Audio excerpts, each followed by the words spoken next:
Hi hello friends, ಎಲ್ಲರಿಗೂ ನಮಸ್ಕಾರ. ಚಿನ್ನದ ಮನಸ್ಸು ಚಾನೆಲ್ಗೆ ಸ್ವಾಗತ. ಇವತ್ತು ನಾನು ಮನೆಯಲ್ಲಿ ಯಾವುದೇ ರೀತಿಯ ತರಕಾರಿ ಇಲ್ಲದಾಗ ಏನು ಮಾಡಬೇಕು ಅಂತ ಆಲೋಚನೆ ಮಾಡದೆ ದಿಢೀರನೆ ಹೇಗೆ ಮಾಡೋದು ಬೆಳಗಿನ ಬ್ರೇಕ್ಫಾಸ್ಟ್ ಅನ್ನೋದನ್ನು ಹೇಳ್ಕೊಡ್ತೀನಿ. ಇದು ಆರೋಗ್ಯಕ್ಕೆ ಕೂಡ ತುಂಬಾ ಒಳ್ಳೆಯದು. ಇದನ್ನು ಯಾರು ಬೇಕಾದರೆ ಈಸಿಯಾಗಿ ಮಾಡ್ಬೋದು. ಬ್ಯಾಚುಲರ್ಸ್ ಸಹ ಏನು ಮಾಡಬೇಕು ಅಂತ ಆಲೋಚನೆ ಮಾಡದೆ ಹೊರಗಡೆ ತಿಂದು ತಿಂದು ಬೇಸತ್ತಾಗ ಈ ಥರ ಒಮ್ಮೆ ಟ್ರೈ ಮಾಡಿ. ತುಂಬಾ ರುಚಿಕರವಾಗಿರುತ್ತೆ. ಹಾಗಾದ ತಡ ಯಾಕೆ, ಹೇಗೆ ಮಾಡೋದು ಅಂತ ನೋಡೋಣ ಬನ್ನಿ. ಮೊದಲಿಗೆ 2 ಕಪ್ಪು ರಾಗಿ ಹಿಟ್ಟು, 1 ಕಪ್ಪು ಅಕ್ಕಿ ಹಿಟ್ಟು, 1 ಕಪ್ಪು ಗೋಧಿ ಹಿಟ್ಟು, ಸಣ್ಣಗೆ ಹಚ್ಚಿದಂತಹ ಈರುಳ್ಳಿ, ಸಣ್ಣಗೆ ಕಟ್ ಮಾಡಿದಂತಹ ಕೊತ್ತಂಬರಿ. ಮೊದಲಿಗೆ ಒಂದು ಬೌಲ್ ತಗೊಂಡು ಅದಕ್ಕೆ 2 ಕಪ್ಪು ರಾಗಿ ಹಿಟ್ಟು ಹಾಕಿ, ಈಗ 1 ಕಪ್ಪು ಗೋಧಿ ಹಿಟ್ಟು, 1 ಕಪ್ಪು ಅಕ್ಕಿ ಹಿಟ್ಟು ಇವೆಲ್ಲವನ್ನು ಹಾಕಿ ಮೊದಲು ಚೆನ್ನಾಗಿ ಮಿಕ್ಸ್ ಮಾಡೋಣ. ಹಿಟ್ಟುಗಳು ಎಲ್ಲವೂ ಮಿಕ್ಸ್ ಆಗಬೇಕು. ಚೆನ್ನಾಗಿ ಈ ಥರ ಮಿಕ್ಸ್ ಆದರೆ ದೋಸೆ ಸಹ ಚೆನ್ನಾಗಿ ಬರುತ್ತೆ. ಈಗ ಸ್ವಲ್ಪ ಸ್ವಲ್ಪ ನೀರು ಹಾಕಿ ಚೆನ್ನಾಗಿ ಮಿಕ್ಸ್ ಮಾಡ್ಕೊಳ್ಳೋಣ. ತೀರ ನೀರಾದರೂ ಕೂಡ ದೋಸೆ ಬರಲ್ಲ. ಸ್ವಲ್ಪ ಸ್ವಲ್ಪ ಹಾಕಿ ಕಲಿಸ್ಕೊಳ್ಳೋಣ ಚೆನ್ನಾಗಿ. ಫ್ರೆಂಡ್ಸ್, ಯಾರ್ಯಾರು ನನ್ನ ಚಾನಲ್ ನೋಡ್ತಾ ಇದ್ದೀರಾ ಅವರು ನನ್ನ ಚಾನಲನ್ನು ಸಬ್ಸ್ಕ್ರೈಬ್ ಮಾಡಿ, ಪಕ್ಕದಲ್ಲಿರುವ ಬೆಲ್ ಐಕಾನನ್ನು ಕ್ಲಿಕ್ ಮಾಡಿ. ಎಲ್ಲಿಯೂ ಸಹ ಗಂಟುಗಳಿಲ್ದಾಗೆ ಚೆನ್ನಾಗಿ ಮಿಕ್ಸ್ ಮಾಡ್ಕೊಳ್ಳೋಣ.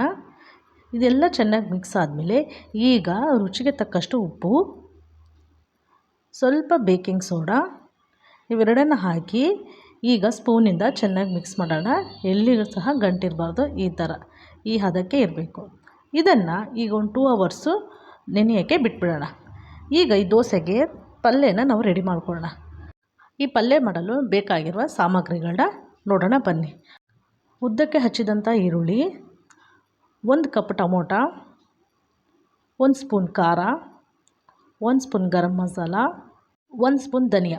ಮೊದಲಿಗೆ ಒಲೆ ಮೇಲೆ ಕಡಾಯಿ ಇಟ್ಟು ಕಡಾಯಿ ಬಿಸಿಯಾದ ನಂತರ ಎಣ್ಣೆ ಹಾಕಿ, ನಂತರ ಎಣ್ಣೆ ಬಿಸಿಯಾದ ನಂತರ ಇದಕ್ಕೆ 1 ಸ್ಪೂನ್ ಕಡಲೆಬೇಳೆ, ಇದು ಚೆನ್ನಾಗಿ ರೆಡಿ ಆದಮೇಲೆ ಉದ್ದಿನಬೇಳೆ, 4 ಕರಿಬೇವು, ಈಗ ಉದ್ದಕ್ಕೆ ಹಚ್ಚಿದಂಥ ಈರುಳ್ಳಿ, ಚಿಟಿಕೆ ಅರಿಶಿನ, 1 ಸ್ಪೂನು ಉಪ್ಪು ಇವೆಲ್ಲವನ್ನು ಹಾಕಿ ಚೆನ್ನಾಗಿ ಮಿಕ್ಸ್ ಮಾಡೋಣ. ಈ ಎಲ್ಲ ಈರುಳ್ಳಿ ಹಸಿ ವಾಸನೆ ಹೋಗೋವರೆಗೂ ಚೆನ್ನಾಗಿ ಫ್ರೈ ಮಾಡಬೇಕು. ಈಗ ಅರಿಶಿನ ಉಪ್ಪು 2 ಹಾಕಿರೋದ್ರಿಂದ ಬೇಗನೆ ಬೇಯುತ್ತೆ. ಈಗ 1-2 ನಿಮಿಷದಿಂದ 3 ನಿಮಿಷದವರೆಗೂ ಮೀಡಿಯಮ್ ಫ್ಲೇಮಲ್ಲಿ ಬೇಯಿಸೋಣ. ಈಗ ಮತ್ತೆ ಓಪನ್ ಮಾಡಿ ಚೆನ್ನಾಗಿ ಮತ್ತೆ ಮಿಕ್ಸ್ ಮಾಡೋಣ. ಈಗ ಇದೆಲ್ಲ ಹಸಿ ವಾಸನೆ ಹೋಗಿದೆ. 1 ಸ್ಪೂನ್ ಖಾರ, ಧನಿಯಾ ಪೌಡರ್ ಮತ್ತು ಗರಂ ಮಸಾಲ ಇವೆಲ್ಲ ಹಾಕಿ ಚೆನ್ನಾಗಿ ಈಗ ಮತ್ತೆ ಮಿಕ್ಸ್ ಮಾಡೋಣ. ನಾನು ಹೇಳಿದ್ನಲ್ಲ ಫ್ರೆಂಡ್ಸ್, ಯಾವುದೇ ತರಕಾರಿ ಇಲ್ಲದೆ ಈಸಿಯಾಗಿ ಮನೇಲಿ ಇರೋದ್ರಿಂದನೇ ಹೇಗೆ ಮಾಡೋದು ಅನ್ನೋದನ್ನು ನಾನು ಇವತ್ತು ತೋರಿಸ್ಕೊಡ್ತಾ ಇದ್ದೀನಿ. ಈಗ ಇದಕ್ಕೆ ನಾವು ಮುಂಚೆನೇ ಕಟ್ ಮಾಡಿ ಇಟ್ಕೊಂಡಿರೋಂತಹ ಟೊಮೊಟೊ ಹಾಕಿ ಮತ್ತೆ ಮಿಕ್ಸ್ ಮಾಡೋಣ ಚೆನ್ನಾಗಿ. ಇದು ಟೊಮೊಟೊ ಮೆತ್ತಗಾಗೋವರೆಗೂ ಈಗ ಮತ್ತೆ ನಾವು ಲಿಡ್ಡನ್ನು ಒಂದು ಮೀಡಿಯಮ್ ಫ್ಲೇಮಲ್ಲಿ 1-2 ನಿಮಿಷ ಕ್ಲೋಸ್ ಮಾಡಿ ಇಡೋಣ. 2 ನಿಮಿಷ ಆದ ನಂತರ ಮತ್ತೆ ಈಗ ಓಪನ್ ಮಾಡಿ, ಈಗ ಟೊಮಟೊ ಎಲ್ಲ ಮೆತ್ತಗಾಗಿದೆ. ಈಗ ಇದಕ್ಕೆ ಕೊತ್ತಂಬರಿ ಲಾಸ್ಟಿಗೆ ಹಾಕಿ ಚೆನ್ನಾಗಿ ಮತ್ತೆ ಮಿಕ್ಸ್ ಮಾಡೋಣ. ಕೊತ್ತಂಬರಿ ಹಾಕೋದ್ರಿಂದ ಫ್ಲೇವರ್ ಅಂತೂ ತುಂಬಾ ಚೆನ್ನಾಗಿರುತ್ತೆ. ಈಗ ಮತ್ತೆ ಲಿಡ್ಡನ್ನು ಕ್ಲೋಸ್ ಮಾಡೋಣ. ಈಗ ಮತ್ತೆ 1 ನಿಮಿಷ ಮೀಡಿಯಮ್ ಫ್ಲೇಮಲ್ಲಿ ಇಟ್ಟು ಬೇಯಿಸೋಣ. ಈಗ ಎಣ್ಣೆ ಎಲ್ಲ ಈ ಥರ ಬಿಟ್ಕೊಂಡಿರಬೇಕು ಪಾನ್ಗೆ.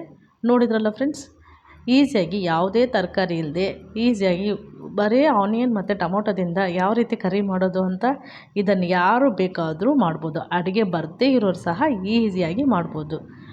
ಇದನ್ನು ಚಪಾತಿಗೆ, ಪೂರಿಗೆ, ರೋಟಿಗೆ ಸಹ ತಿನ್ಬೋದು.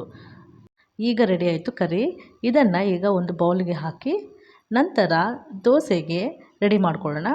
ಮುಂಚೆನೇ ನಾವು ಕಲಸಿಟ್ಟಿರುವಂಥ ಹಿಟ್ಟಿಗೆ ಈಗ ಸಣ್ಣಗೆ ಹಚ್ಚಿದಂತಹ ಈರುಳ್ಳಿ, ಸಣ್ಣಗೆ ಕಟ್ ಮಾಡಿದಂತಹ ಕೊತ್ತಂಬರಿ ಎರಡನ್ನಾಗಿ ಚೆನ್ನಾಗಿ ಮಿಕ್ಸ್ ಮಾಡೋಣ. ಇದು ಎಷ್ಟು ನೆನೆಯುತ್ತೆ ಅಷ್ಟು ಚೆನ್ನಾಗಿ ದೋಸೆ ಬರುತ್ತೆ. ನೋಡಿದ್ರಲ್ಲ ಫ್ರೆಂಡ್ಸ್, ಈ ಹದಕ್ಕೆ ಇರಬೇಕು. ಈಗ ಒಂದು ಒಲೆ ಮೇಲೆ ದೋಸೆ ತವ ಇಟ್ಟು ತವ ಕಾದ ನಂತರ ಅದ್ರ ಮೇಲೆ ಈ ಥರ ಹಿಟ್ಟನ್ನು ಹಾಕ್ಕೊಳ್ಳೋಣ. ನಂತರ 1 ಸ್ಪೂನ್ ಆಯಿಲು, ನಿಮ್ಗೆ ಎಷ್ಟು ಬೇಕಷ್ಟು ಆಯಿಲ್ ಹಾಕ್ಕೊಂಡು ಈಗ ಇದಕ್ಕೆ ಲಿಡ್ಡನ್ನು ಕ್ಲೋಸ್ ಮಾಡೋಣ. ಈ ಥರ ಕ್ಲೋಸ್ ಮಾಡೋದ್ರಿಂದ ಬೇಗನೆ ಬೇಯ್ದು ದೋಸೆ ನಮಗೆ ರೆಡಿ ಆಗುತ್ತೆ. ನೋಡಿ, ಈ ಥರ ಚೆನ್ನಾಗಿ ಎದ್ದು ಬರುತ್ತೆ. ಯಾವುದೇ ರೀತಿಗೂ ಪಾನ್ಗೂ ಅಂಟ್ಕೊಳ್ಳೋಂಗಿಲ್ಲ. ಯಾಕಂದರೆ ಹಿಟ್ಟು 2 ಅವರ್ಸು ನೆಂದಿರುತ್ತಲ್ಲ. ನೋಡಿ, ಈ ಥರ ತೆಳುವಾಗಿ ಈಸಿಯಾಗಿ ಯಾವುದೇ ರೀತಿಯ ಅಂಟಿಲ್ಲದೆ ಇಲ್ಲದೆ ಎಷ್ಟು ಈಸಿಯಾಗಿ ಬರ್ತಿದೆ ನೋಡಿ. ನಾನು ಹೇಳಿದ್ನಲ್ಲ, ಇದನ್ನು ಯಾರು ಬೇಕಾದರೂ ಮಾಡ್ಬೋದು ಫ್ರೆಂಡ್ಸ್. ನಾನು ಹೇಳಿದ ಹದದಲ್ಲಿ ಆ ಮೆಥಡಲ್ಲೇ ನೀವು ಮಾಡಿರಿ, ಇದು ಈಸಿಯಾಗಿ ಬರುತ್ತೆ ದೋಸೆ. ಈ ದೋಸೆ ಹೆಲ್ತಿಗೂ ಒಳ್ಳೆಯದು, ವೆಯ್ಟ್ ಲಾಸಿಗೂ ತುಂಬಾ ಹೆಲ್ಪ್ ಆಗುತ್ತೆ. ಇದನ್ನು ಚಿಕ್ಕ ಮಕ್ಕಳಿಗೂ ಕೂಡ, ಬೆಳೆಯೋ ಮಕ್ಕಳಿಗೆ ಇನ್ನೂ ಉಪಯೋಗ ಆಗುತ್ತೆ. ಇದನ್ನು ನೈಟ್ ಟೈಮಲ್ಲಿ ರೈಸ್ ತಿನ್ನೋ ಬದಲು ರಿಪ್ಲೇಸ್ಮೆಂಟಾಗಿ ಈ ಥರ ದೋಸೆ ಕರಿ ಮಾಡ್ಕೊಂಡು ತಿನ್ನೋದ್ರಿಂದನೂ ನಮಗೆ ಆರೋಗ್ಯಕ್ಕೆ ಒಳ್ಳೆಯದು. ನೋಡಿದ್ರಲ್ಲ ಫ್ರೆಂಡ್ಸ್, ಈಸಿಯಾಗಿ ರಾಗಿ ದೋಸೆ ಮಾಡೋದು ಹೇಗೆ ಅಂತ. ಈಗ ಒಂದು ತಟ್ಟೆಗೆ ಸರ್ವ್ ಮಾಡೋಣ.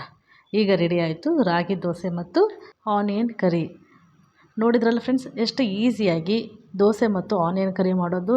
ಮನೇಲಿ ಏನು ಇಲ್ಲದಾಗ ಚಿಂತೆ ಇಲ್ಲದೆ ಯಾರು ಬೇಕಾದರೂ ಈಸಿಯಾಗಿ ಮಾಡ್ಕೋಬೋದು. ಬೆಳಗಿನ ತಿಂಡಿಗೆ ಟೆನ್ಷನ್ ಮಾಡ್ಕೊಳ್ದೆ ಫ್ರೀಯಾಗಿ ಏನಿದೆ ಮನೆಯಲ್ಲಿ ಅದರಿಂದನೇ ಮಾಡ್ಕೋಬೋದು. ನೋಡಿದ್ರಲ್ಲ ಫ್ರೆಂಡ್ಸ್, ಇನ್ಸ್ಟೆಂಟಾಗಿ ಹೇಗೆ ಮನೆಯಲ್ಲಿ ದೋಸೆ ಮತ್ತು ಕರಿ ಮಾಡೋದು ಹೇಗೆ ಅಂತ. ಮತ್ತೆ ಮುಂದಿನ ವೀಡಿಯೋದಲ್ಲಿ ಭೇಟಿ ಆಗೋಣ. ಎಲ್ಲರಿಗೂ ನಮಸ್ಕಾರ.